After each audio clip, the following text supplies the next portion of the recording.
July 21st, 2020. My name is Christopher Saunders, and this is the Connecticut Sports Talent Show, where we talk all things talents in Connecticut. And on today's show, we have the Guilford starting quarterback. His name, Aedan Mcdermott, going into his senior year. Mcdermott, it's a pleasure to be able to have you on the show. Happy to be here. You know, I've heard a lot of good things from your head coach, and he spoke very highly of you when I had him on the show, you know, in the early parts of this show, the Connecticut Sports Talent Show. But just kind of, you know, typically when I hear about a player, I'm like, okay, you know, I think he's got the goods if I'm hearing from a coach. But watching the film, man, it's completely different. Thank you. You know, before we kind of get into your time with Guilford, just take me into your background, your journey as a football player, because I'm sure you just didn't play quarterback as you were maturing. Actually, I did just play quarterback. I started in third grade. Yeah, I played up on the fourth grade team, so that's how I know a lot of the guys from Guilford. And I just stuck with it all throughout. Really? So you didn't play any other position? Nope. A coach never said try safety, try tight end, nothing. I played like a little bit of defense, but never really stuck with it. I've gone all over on the defense, but quarterback, I've stuck with it all throughout all my years. Now, that's interesting because I haven't talked to a quarterback yet in Connecticut who played strictly quarterback growing up. So I guess the question I have for you is, do you think in some ways that maybe you're more developed than other quarterbacks per se, you know, as far as the level, maybe not so much in Connecticut, but at the level that you're at right now, because you played the position for so long, you kind of think about the reps. You need about 20, 30,000 reps in order to kind of get yourself understanding the position. And you probably have taken 2 times that, maybe even 3 times that. Yeah, 100%. I've grown up, like, my dad's one of the coaches, and he coached me all throughout youth, and he's helped me a ton. Even with Coach Salvati getting here, I've had great coaches and learned a lot. I learned all about defenses and definitely have a jump on it. What has your dad kind of, because you mentioned your father who has helped you with developing as a quarterback, what has he done for you both physically and mentally to have yourself best prepared possible? We've watched tons of film. He sent me to quarterback camps, like Coach Bryden, Def QB coach, and like that helped a ton. That just recently started doing that mentally. He's just put me through like the works. Like he doesn't take it easy on me, and every player on the team knows like he'll go after me and make it so I have to be my best. Take me into a normal workout or just a normal day, I guess. You know, I understand that in the world we live in COVID 2020, I don't even call it anything but COVID 2020. Nothing is Yeah. normal. But when things were normal, to kind of take me into a practice with your father. So he sent first off, I go to BOA Tuesdays and Thursdays, and he'll send me there. But then once I get back home, I have this QB net. It has like 1, 2, and 3. It's for accuracy. So we'll do that for about an hour, and then he'll make me work on my footwork, and then I'll go off with my guys, the receivers, and we'll film that and make sure all my steps are down. Then we'll critique that after, and we'll watch film on defenses and see what other quarterbacks do. Like Aaron Rodgers, like he's very similar to me. Like on his journey, like he barely got recruited in high school, so he went to junior college, and then he went from there. Now you mentioned about Aaron Rodgers because that's an interesting, you know, player that your father would. I don't want to say try to mimic because I feel like if you try to mimic, you know, like if I try to mimic Lamar Jackson, I would just look like an idiot because I'm not fast. I'm not that athletic compared to him, and it would just be terrible. But the reason why I bring that up is Aaron Rodgers had, you know, he's mobile to a sense, but you know, as he's aged, he's become a pocket quarterback, but he finds ways to be able to maneuver. So has Yeah. your father tried to, in some sense, allow you to kind of get outside the pocket and just avoid pressure? Because we see now the most mobile quarterbacks, Kyler Murray, I mentioned Lamar Jackson, Russell Wilson, they can avoid the pressure and buy time for their wide receivers and such to be able to get open. Yeah, he wants me to have the ability to do both, be a pocket passer and have the ability to scramble and like make a play. Kit, now be honest with me here. Are you a better pocket quarterback right now, or are you a better scrambler? At the moment, I'm a better pocket passer, but I've put in a lot of work to get faster and be more mobile. what have you done to improve, to improve yourself, being a scrambler? Because, any player can just run around in circles and just try to avoid, but there's a certain way to do it in a very, when I watch Russell Wilson, he does it in a artistic way because he, as I said, he buys time for his guys, but he also puts himself in proper position where he's not throwing off his back foot or he's near the sideline where he has to make that like dime throw. You know what I mean? Yeah.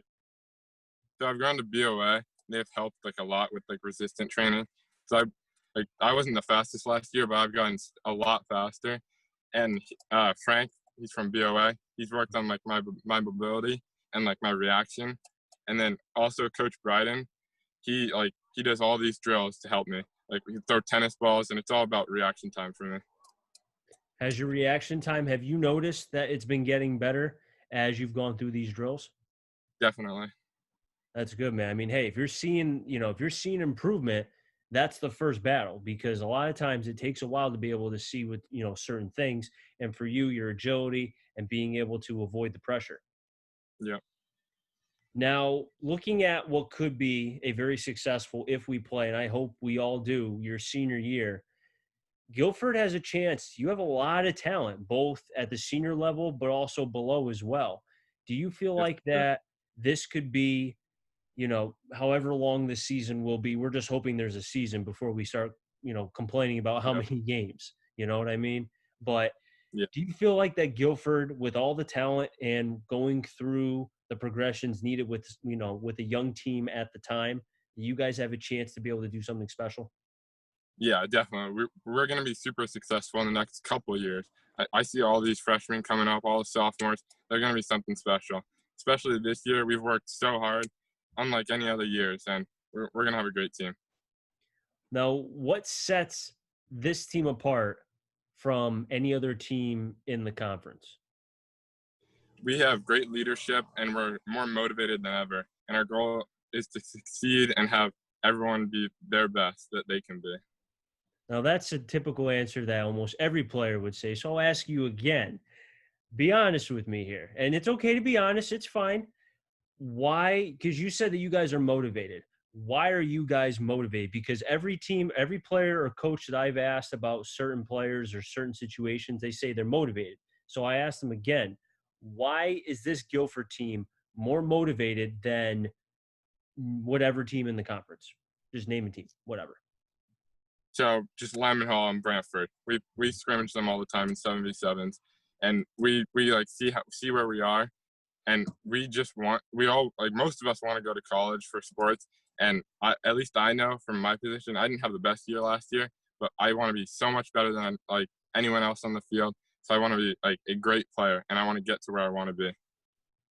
Do you think that having Coach Salvati be able to kind of, because he's not a guy who strikes me as someone who is very boisterous, very loud. He seems to have that like quiet temper where he gets his point across in a very, I don't want to say low tone to make it seem like he doesn't have energy, but it seems like whenever he talks, then the entire team listens and they respect him for that. He can do both. He will yell at you if you're doing something wrong, and he expects from the captains and everyone else who leads the team that they're on guys, and that's how it's been different this year.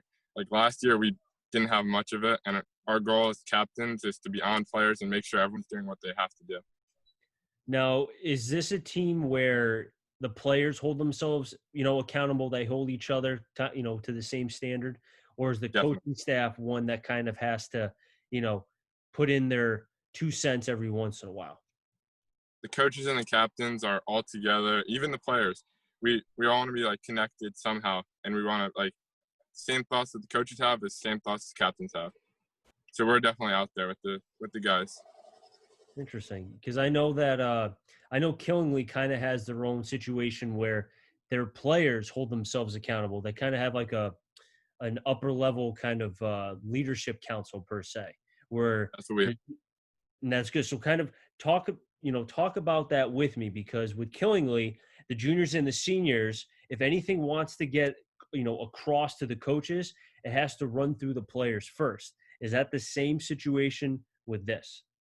So ours is a little different. Like the players can go directly to the coaches, but it's expected anything in the locker room, anything on the field that's going down, that the players contact the coaches and make sure everyone's on the same page and nothing's like difficult happening through like just like two players. They're having an issue. Everyone like it will be settled as fast as possible. That's good to hear. I mean, every team has a different kind of leadership. Every team has a different way of being able to go about it. But, Yeah. again, I go back to what, Guilford last couple years, I feel like it's kind of been building now to a point where, and I was even telling your head coaches that I don't care what the record says. And even, again, looking at, certain numbers, it looks like things were turning in the right direction. If just the ball went here, there, Yep. the season just, to me, again, and I'm from the outside, I didn't watch the games. I just look at what the scores and what the stats were from the paper. But I will admit, it seems like this team is on the cusp of doing something special. We're definitely on that. We should be great this year. There are at least 4 games that we should have won that we've lost in the fourth quarter because we weren't conditioned enough. We weren't ready. We had a lot of first-year starters. I was the first-year starter. And this year is going to be a totally different year. And our goal is to finish fourth quarter strong or even have a whole game strong and just blow teams out the water. Aiden, I really do appreciate you coming on. I do have one more question for you before I let you go. Now, I know the interest for you has not been that, from colleges, has not been there. And I think that Yep. there's a lot of schools that should take an interest in you. I mean, you mentioned about Aaron Rodgers, who a lot of people doubted. And I know there's a lot of talents in Connecticut who are not getting interest that I feel like should. What sets, and again, I'm asking you, so don't give me the political answer. I want your honest to heart, give me the straight up truth. What sets you apart from other quarterbacks from whatever state, town, whatever? My work ethic, I have a great work ethic. I go to the gym, I run. I'm even going to the field right now. And my motivation, obviously, and my leadership skills. I think I'm a pretty good leader. My goal, like even last year, I kept guys going. Like even like when they wanted to quit, like kids were getting in their head, make them go back on the field and do the best that they can do. Like when I know they can do better. Like that's what just sets me different, in my opinion. And I think coaches will say the same. And I can almost guarantee he would. Like I said, he spoke very highly of you when I talked to him, you and the many other players, because I said, hey, give me a couple guys that you want to talk about. And he's like, no, I have about 5 or 6. And I'm like, okay, cool. I'll try to get as prepared as I can. But that just shows how much he cares about the players, the program, and, how he views you guys. It's one thing if a coach, just gives the typical, we'll do our best, we'll try. But no, he didn't do that. He kind of really dove into the season. And like we mentioned, the ball goes here or there. You're talking about a different season. He believes this team has something. And now it's up to you guys to reward your coach. Yeah, I agree with them. We have a great coaching staff. They all believe in us, and they spend a lot of time investing in us. So I think we're going to have a great year.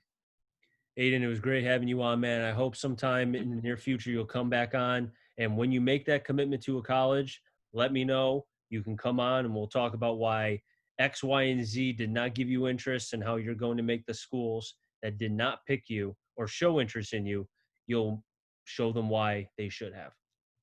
All right. Thank you. That'll wrap things up in the Connecticut Sports Talent Show. So until next time, stay safe. Remember, CT stands for Connecticut Talent, and I'm on a journey to find them all. Have a good one, everybody.